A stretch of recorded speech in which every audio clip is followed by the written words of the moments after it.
We'll see what it looks like. And I really got to get to this, the Impact recap. So hold on here. Um, you know what? So we had the 20th anniversary show this week, and it did not feel, other than with a change in the graphics, it didn't feel like it was a special episode of TNA, of TNA Impact. You know how like last year they did the Impact 1000? Like that felt special. That felt huge. That felt big. The 20th anniversary show was just another episode. It wasn't really a special show. The only thing that they did different was change the graphics. You know, they had a couple title matches, but those, like, that's not that unusual for them to have those title matches. It's not a crazy thing to have title matches on an episode of Impact. So it literally just was like another show. I did think that the crowd was lit better, and that was maybe because they had more people on the night that they were taping the 20th anniversary show. But I felt like the crowd was lit better, so that was good. They seemed a bit more lively at times than last week. I thought last week was death, honestly, but I felt like this week was better than last week. They had a more loaded show, but again, it wasn't a special show. They didn't really make it a big deal that it was 20 years of TNA Impact. And I remember the first episode. I was in Security Forces Tech School. BQ will appreciate this.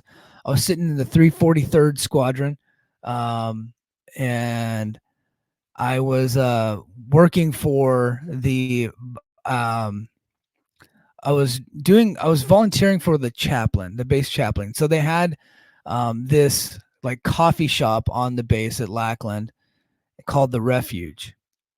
And I was kind of like volunteering. I wasn't a white rope or nothing like that, but I was like volunteering there because I had gotten hurt and all this. So it was like a whole thing.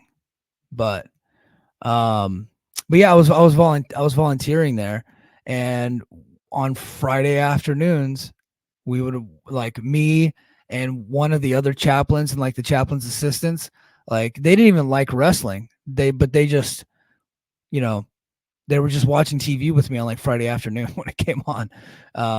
And I remember watching those early episodes, and they were always a lot of fun. And it was kind of cool. The only thing that was really like connecting the early episode with this episode is the fact that Frankie Kazarian was in the main event again, and I thought that was pretty cool. But they didn't really do anything special for it.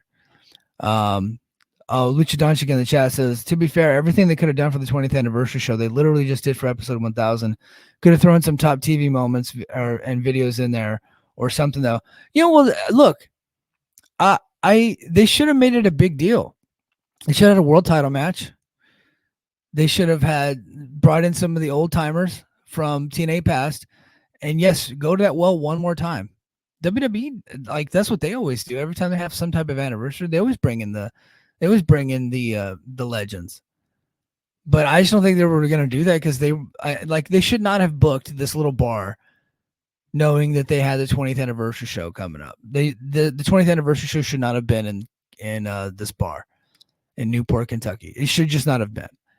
And it would have been cool. Like, look, they should have brought in James Storm. And I know I've always been an advocate that they should keep him around and keep him on TV because I think he's still very good. But any old school TNA person that should have been involved in the show, sending cameos, sending videos, had them out there, did like a special TNA Legends match. You know what I mean? It should have been something bigger. It should have been something more special. But instead, it was just another episode.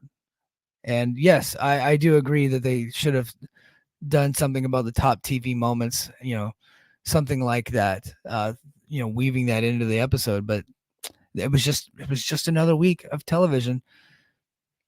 But yeah, let's go ahead and get into the episode. So the special 20th anniversary episode of TNA Impact started off with a cold open video package, look back some of the key moments from last week's show, and System setting the tone for the evening with a meeting backstage, talking about their matches at Against All Odds.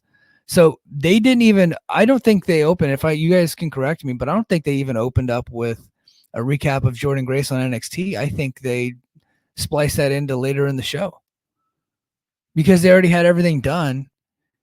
and they ended up cutting out something later in the show, putting it on Twitter, I think like a promo, and then they spliced in the Jordynne Grace footage from NXT.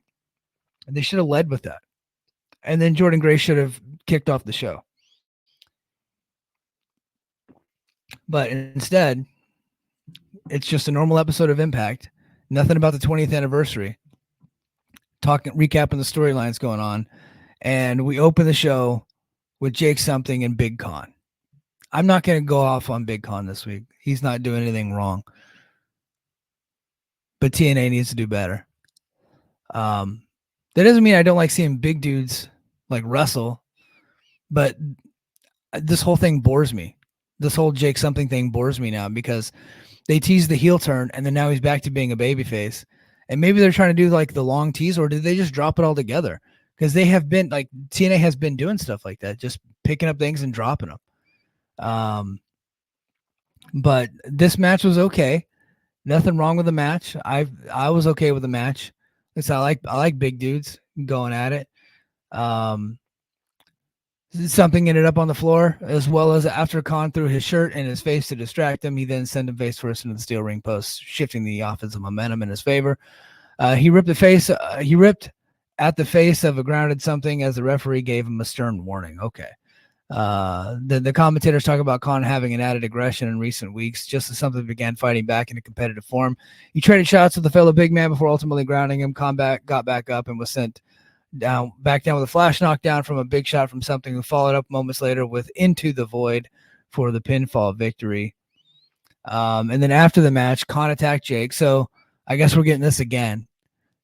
So Khan never wins, but he just keeps getting rematches. So like he had all those matches with PCO and never won one of them.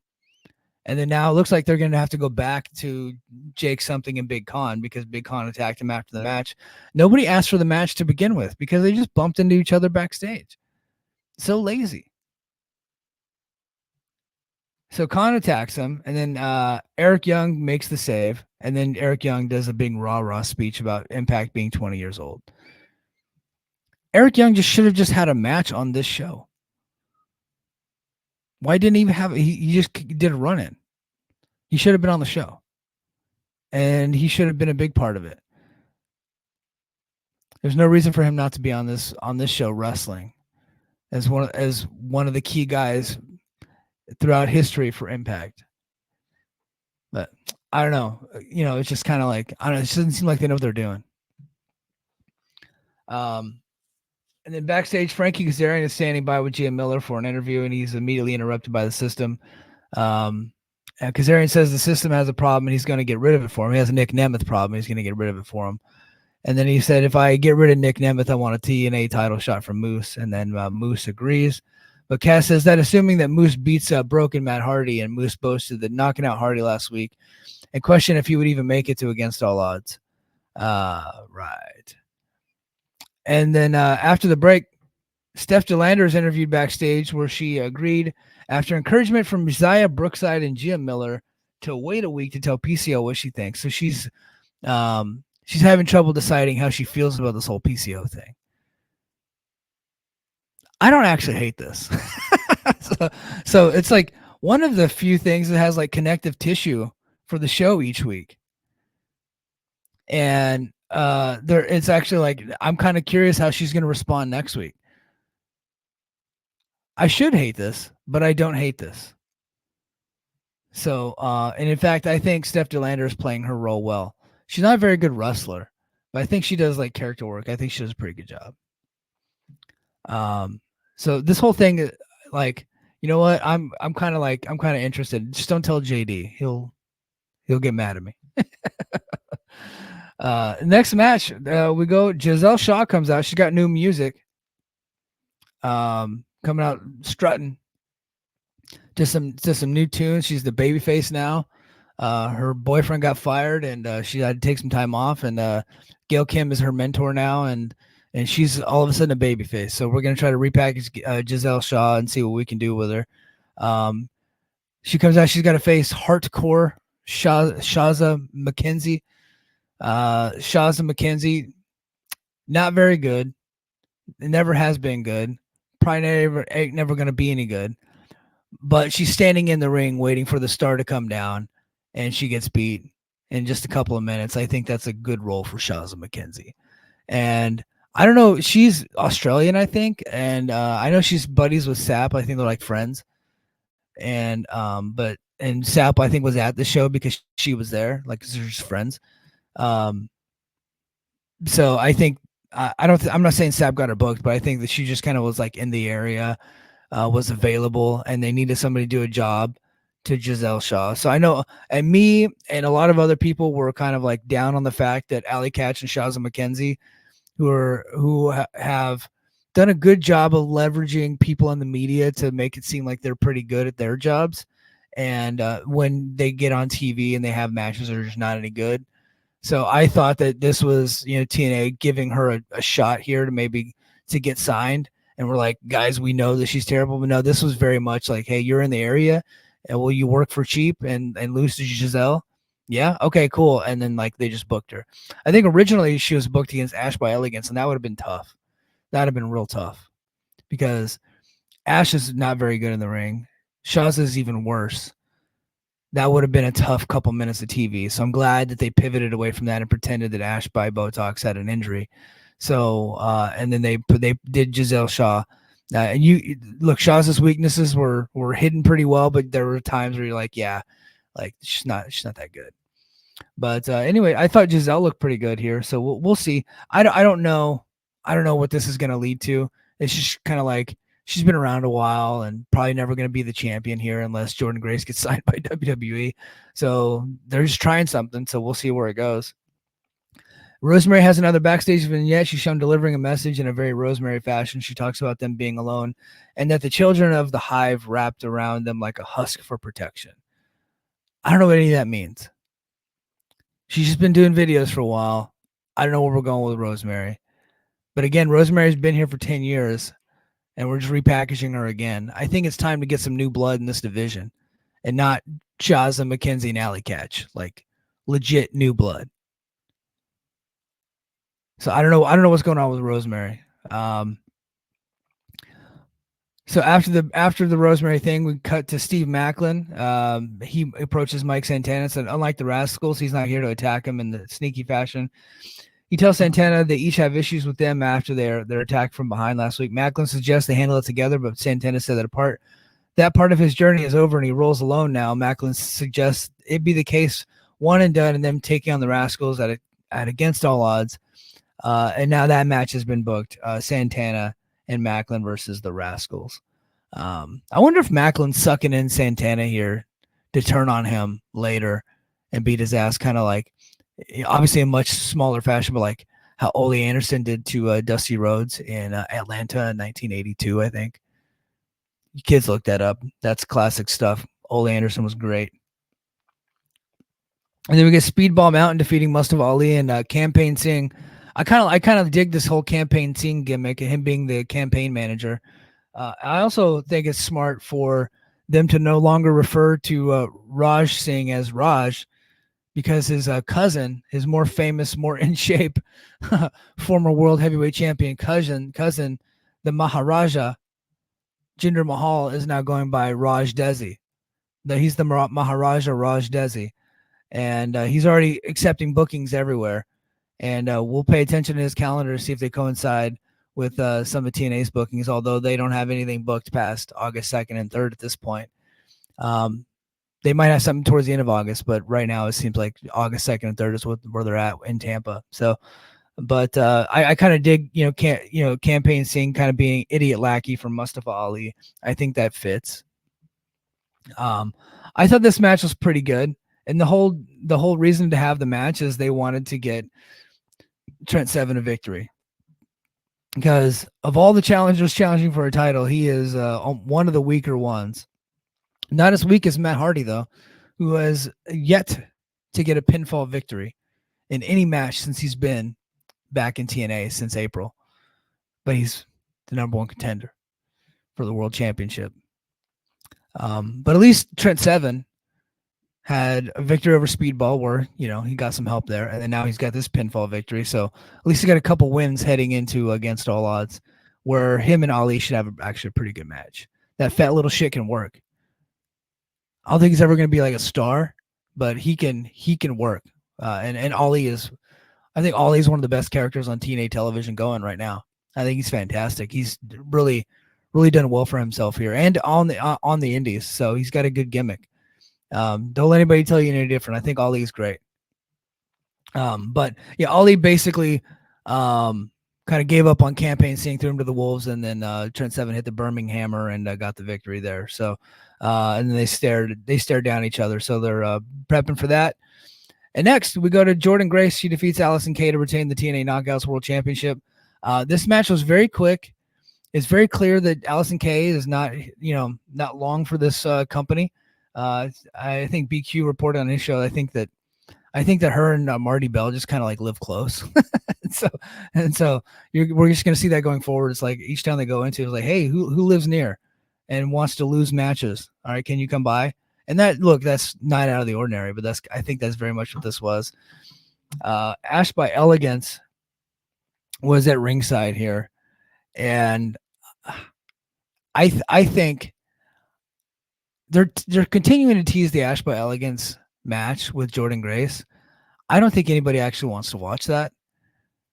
I think early on, had they done it early on, it would have been fine because she had not completely lost the audience. But the one thing that she had going for her is I thought this Ash by Elegance character was like kind of funny and interesting. It's no longer funny or interesting. And she's terrible in the ring. And they're still teasing her getting a world title shot. But she can't go. And it looks like she's not getting the shot at Against All Odds. So is she going to get the shot at Slammiversary? And if that's the Slammiversary match, I just feel bad for Jordynne Grace, who could be doing like, she's got a taste of that WWE life. She's like been working out at the PC. Like I just saw her, Masha Slamovich, and Ivy now working out, doing some CrossFit stuff on Twitter and stuff like that. I think that a match at Slammiversary with Ash by Elegance is beneath Jordynne at this point, and they need to find a better opponent. They need to just get the match over with on television or just never do it. And if Ariel Schneer or Anthony Ciccone, Chon himself, if they ever listen to this show, and I don't think they do, but if they did, or if somebody does, clip this and get this to them. I don't know how much money you're paying Ash by Elegance, but it's too much. And I don't know how much longer she has on her deal. And I don't know if you guys can get in trouble for just firing her. I think it's time to cut bait. Or it's definitely time to cut bait with this Jordynne Grace thing. She should not even be, like, Jordynne Grace shouldn't even be acknowledging this person. She shouldn't. She's got no business being anywhere near a ring that Jordynne Grace is in. You got one star in your female division, and it's Jordynne. You don't need to be ruining her and having her lower her standards by being in the ring with Ash by Elegance. It's beneath her. It really is. She is a mega star. She's not a draw, but as far as like in the ring, mega star. She's the best you got. Stop screwing it up. And then we go to Damn TV with Sammy Cholesterol. I don't know. I don't know what the hell's going on with this stuff, man. None of it makes any damn sense. But he did a bunch of little video stuff. I don't know what it is. I don't really understand what was happening. But he ended up getting to a point where he challenged Jonathan Gresham to a match at Against All Odds. The match that we saw on Impact was terrible. Awful. And now they want to run it back at Against All Odds because Callahan got kicked in the junk and got rolled up. One of the many roll-ups on that episode. I don't know about that one, guys. I don't think I need to see Callahan and Gresham with the Octopus deal going at it again. But Callahan can turn up the heat on pay-per-view. But there's something with this Gresham character. It's just not interesting. It's just boring. There's nothing cool about this character anymore. The mask is awesome. I dig the look. I really do. But after that, there's nothing happening. It's a nothing happening character. And then we go to AJ Francis defeating Laredo Kid to become the TNA Digital Media Champion. I don't look. people tagged me thinking that I'm going to hate AJ Francis being the digital media champion. These are people that are not actually watching what this guy's doing. They're only judging him based off of what he was in WWE Top Dollar. But this guy's out there working his ass off. He's out there hustling. He's working every indie. He's working every TV show that he can. And he's getting better. And this wasn't a bad match by any means. Some of the stuff, some of his worst tendencies are to be a bit cheesy in the ring. So I think he needs to clean that up. But I think that AJ Francis is perfect for the Digital Media Championship. I do. I don't hate what he's doing here. I think that he plays his role perfect here. What he is what he is, and what he's doing is exactly, fits the Digital Media Championship realm. And in fact, he might go on to be one of the better champions for what that championship is. He might be one of their better champions. So I don't hate it. It sucks the Laredo kids just maintaining jobber status here. They never got behind the guy, and they're never going to get behind the guy. They had him beat Crazy Steve just because Crazy Steve was leaving. So they just said, well, fuck it. We'll throw it on Laredo. We'll give him a bone. And then he beat one guy and then lost his title. So, and the guy he beat was Casey Navarro, who doesn't even work there. It's like they got no respect for Laredo Kid whatsoever. And the guy, he's really good too. He really is good, but they just have no respect for him. I cannot wait for him to get out of this company. He needs to go somewhere else that actually has some dignity, right? Because he's better than the way that they treat him. But I think AJ Francis is going to be a good digital media championship. It's the perfect title for him. It's exactly what he should be doing. But it did seem like him and Rich Swann were going to be a tag team for a little bit, first class, and it looks like they're just not going to go that route. So it's another start and stop thing. They actually got wins as a tag team and just stopped, and now they're just going to be focused on him being the digital media champion. So that doesn't make any sense. And we're breaking up ABC. We lost the Motor City Machine Guns. Lost the Grizzly Young Vets. I think it looks like we're bringing in Sinner and Saint. I think they might be sticking around a while. So tag team division also looking dire. And we had one here with First Class, which I thought, Rich Swann and AJ Francis together, I thought that would have been a good team. And especially with Rich Swann being able to do like the lion's share of the working and the selling. And then, Francis being like the hype guy and then being the big guy to do the power moves. I thought that'd have been a good team. But it looks like we're just going to go with Francis as a single still. And then we go to the main event. 20 years almost to the day since Frankie Kazarian was in the main event of the very first episode of Impact. They played that up a little bit. I thought this was a pretty well-worked professional wrestling match.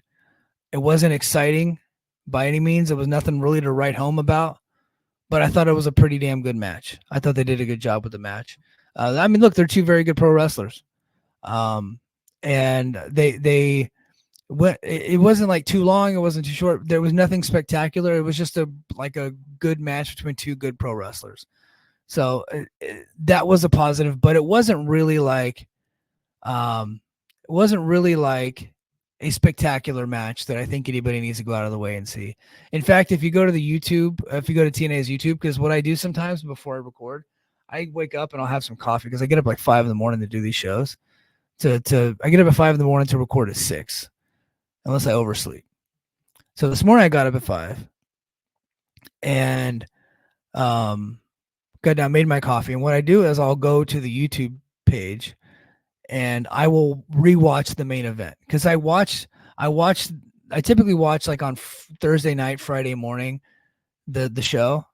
And sometimes like I miss stuff, so like the main event specifically, or if there was a specific match, I just want to I'll just rewatch it. I put that match on specifically. And if you go to the match, it's not even really about the match. It's about what happened after the match. So, and I thought the post-match stuff was good. Hold on. I'm now, so guys in the chat, Lucha and BQ, I see your comments in there, but when I am doing this, I'm not reading your comments at the same time because I'm actually on a different page on the Observer reading their live results, so that way I can stay smart on it. But BQ just dropped some knowledge here. Says, I have it on good authority they may be adding someone to First Class. Well, I think that's interesting. I wonder who that could be. I originally thought maybe Chris Bay, because they were kind of teasing that before. So that was my original thought. Might have been Chris Bay, but and I think he would fit. And I think Chris Bay and Rich Swann would be a very good tag team. But then we're just doing a lateral move for Bay. Like if we break up ABC, well, we're gonna push Ace Austin, and then Chris Bay is just gonna go back to another tag team. I don't know, because you would think that you want to push both of them because they're both very good, and we have a youth problem in this company where our younger stars are not getting the big pushes. So I think that pushing both of them would be a good one. But so anyway, post match, the system of course comes in and attacks Nic Nemeth, and of course Joe Hendry comes down to make the save, and Joe Hendry beats the hell out of all of them. And then while I can't remember who he had up, he was going to do the follow-away slam. Alicia Edwards hit him with the kendo stick, and then Moose hit him with the spear, and then I think he hit him with another spear and did the big beat down. And but they made Joe Hendry look like he was John Cena. That's very much how they made. So if you think that anybody other than Joe Hendry is challenging Moose for the TNA Championship at Slammiversary, you are dead wrong. It is 100% Moose versus Joe Hendry. So, and they're smart. They're building it now. They're actually building it a couple months in advance. But we're going to gloss right over the Hardy match coming up on Friday. That match is basically a throwaway. So they're going to be in the main event, but it's like one of those deals where we already know who's going to win, and it's Moose, because they're already promoting the Moose versus Joe Hendry match. So, like, I get it. I don't completely hate it, but I'm like, do you really need to be going that hard on promoting the Hendry and Moose match this early when Moose has a title defense coming up already? So, but look, they're focused on Slammiversary, and against all odds, it's just kind of a throwaway show. Like, that's what the way they're treating it as, because we're already looking forward to the main event and the co-main event of Slammiversary, which is Moose and Joe Hendry and Mustafa Ali and Speedball Bailey. So we will see. But then as the show was going off the air, the system was standing tall, and then we cut away to Matt Hardy, who was challenging the system to come meet him in the Hardy compound. So finally, we're getting the full Matt Hardy experience. They're going to be going back to the compound. So I just want to see his father-in-law. And I want to see the dilapidated boat. I almost bought a dilapidated boat t-shirt on Pro Wrestling Tees, but I just talked myself out of it. I was like, man, it's like $25. Swig of coffee for the dilapidated boat. But overall, I thought it was a pretty decent episode. It just wasn't special, but did not feel like a 20th anniversary show. I think Against All Odds will be pretty good coming up, so I'll have a full preview of that next week.